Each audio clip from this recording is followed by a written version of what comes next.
Don't tell Venice, but I think I may have just found a new favourite city. In late April, I spent 4 days exploring Seville, or Sevilla in Spanish, the capital of Andalusia, in the sunny south of Spain. This place is gorgeous. There is so much beautiful architecture, particularly if you start at the Plaza de Espana. Designed for the Ibero-American Exposition of 1929, it comprises of 2 towers and a semicircle of 52 benches and frescoes which depict the Spanish provinces. The benches are very popular with tourists, and it's impossible not to pose for a photo or two against the colourful tiles.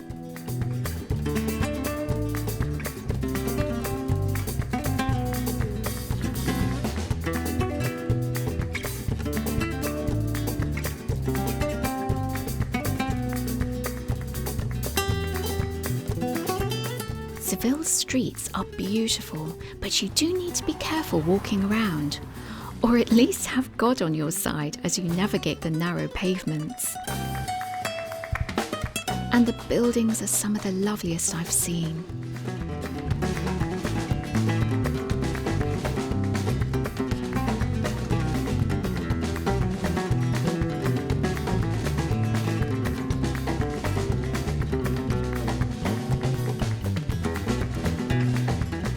One that shouldn't be missed is the cathedral. Its Giralda Tower was a wonderful landmark as I navigated my way around the city on my own. It's best to book a ticket for entry to avoid the queues. I booked one to include access to the Giralda Tower.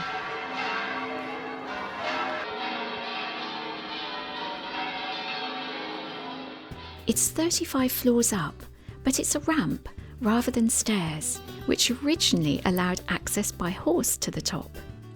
The views over the city en route allow you to pause and catch your breath.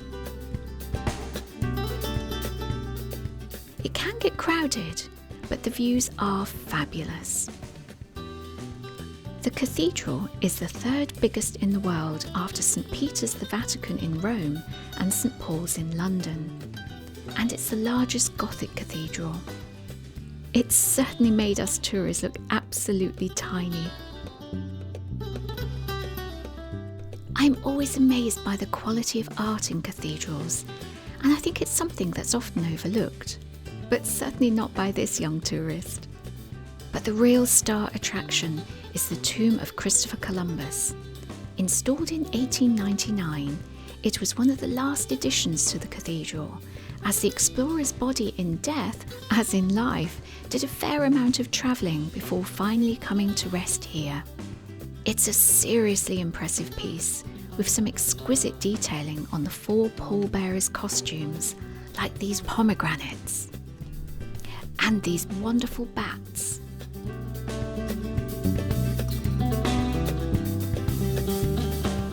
Seville is full of fabulous churches, and you never know what you're going to see inside.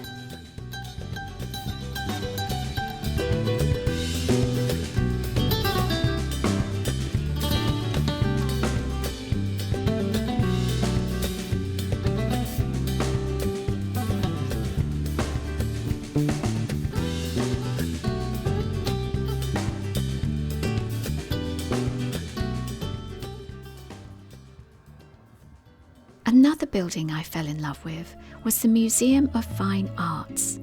Set in a former monastic building, it's a lovely retreat from the city, as it's quieter than a lot of Seville's attractions, and its shady courtyard gardens suited me very much indeed.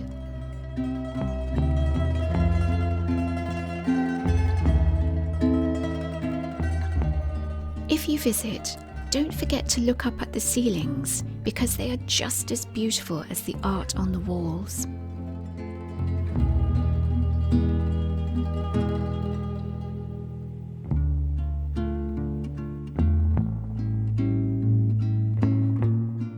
There was an exhibition of the first Sevillian photographers, and it was fascinating to see old images of the city.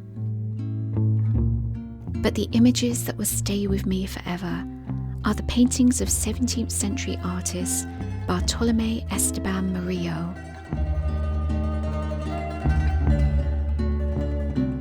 Born in Seville, he was famous for his religious paintings, and I just adore his use of light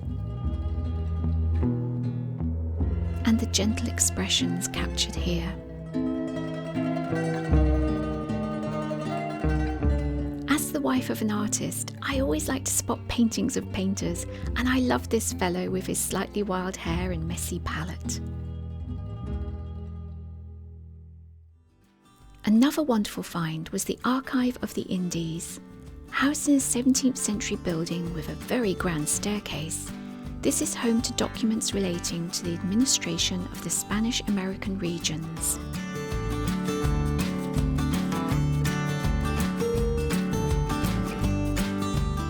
It's free to enter, and I particularly enjoyed the portraits.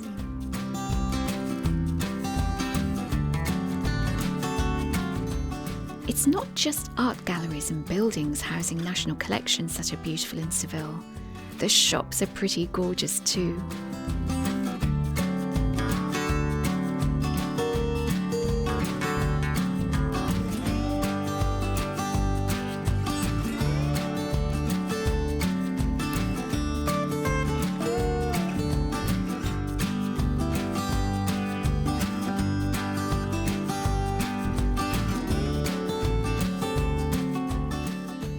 There were plenty of reminders of my recent trip to Porto, but there was one shop where I really wished I'd bought something.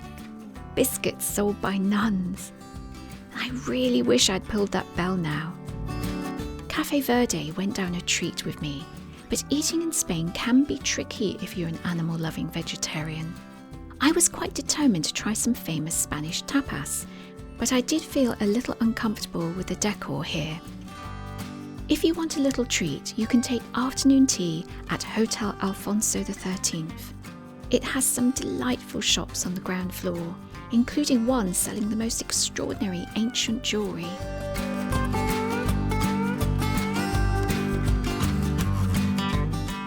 I might also have used the facilities while I was there. A good traveller's tip when in a city, and I was delighted to spot a gecko high up on this sunny wall as I left.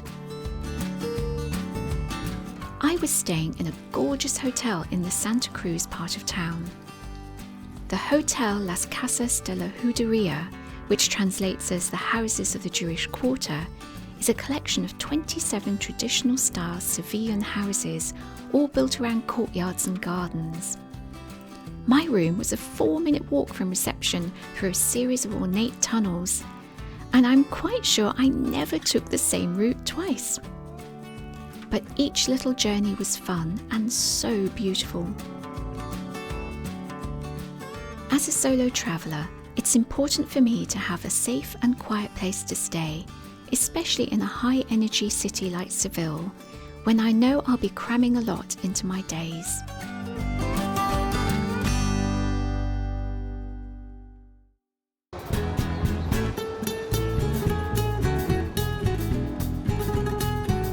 Somewhere I didn't want to miss was Setas de Sevilla, or the Mushrooms. Built in 2011, it's thought to be the largest wooden structure in the world, and I love the shapes it makes against the sky. At 22 metres high, it provides some of the best views of the city.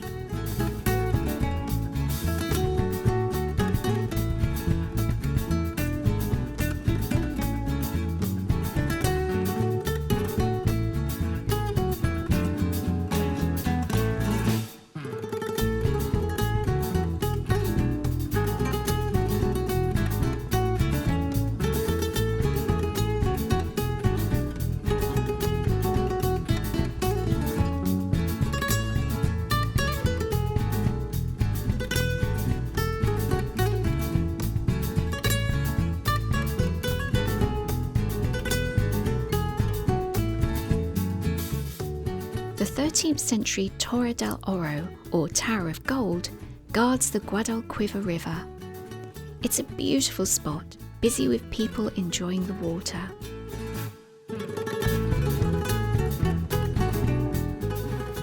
I crossed the Puente de Isabel II and was thrilled to spot a turtle.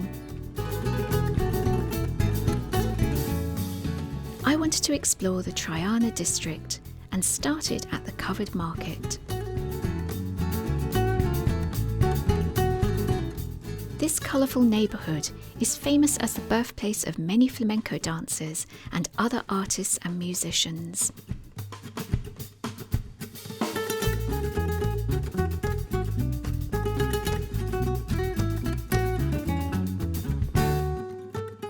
I enjoyed walking along the waterfront with the glorious views back towards the Torre del Oro.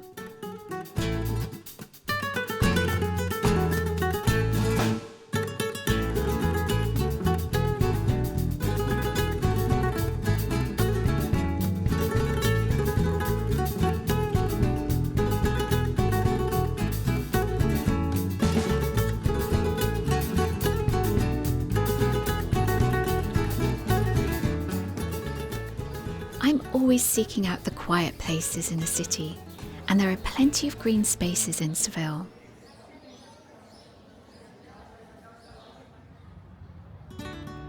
The Jardines de Murillo, named after the painter whose work I'd been admiring in the Museum of Fine Arts, is a lovely spot to stroll in the evenings, and is where you can find the most enormous fig trees.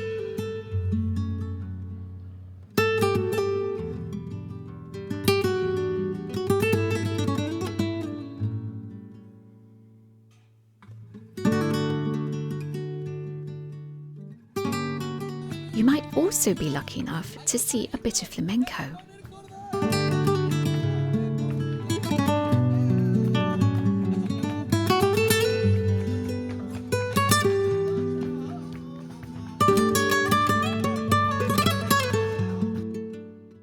Opera fans may be interested in Rosina's balcony, which is said to have inspired Rossini's The Barber of Seville.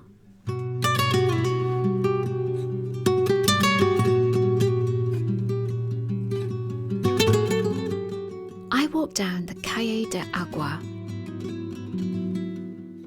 and peeped into a wonderful courtyard garden.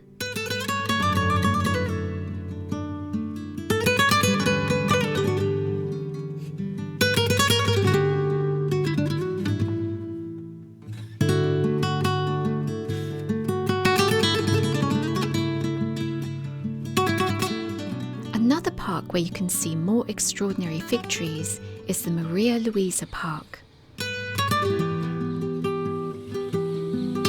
There were also parakeets, swans and ducks.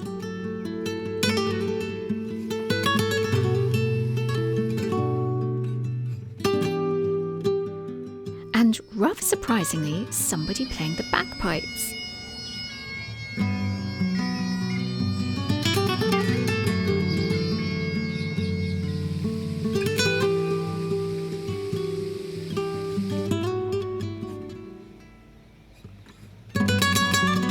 There were also rather a lot of horses and carriages.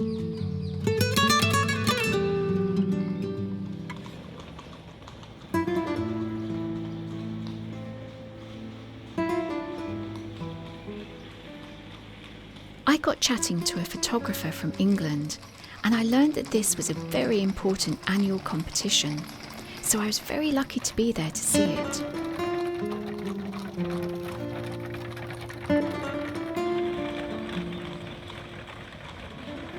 Later that day, prizes were awarded in the Plaza de Espana, so I found myself back where I'd started, tired but wonderfully happy after my 4 days exploring the city. Seville is an immensely walkable city, and I always felt safe as a solo female traveller.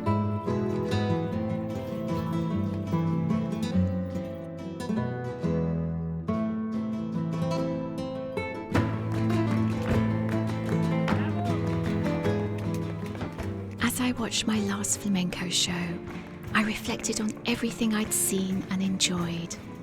The colours, the architecture, the music, the people. It's truly one of the most beautiful cities I've ever seen.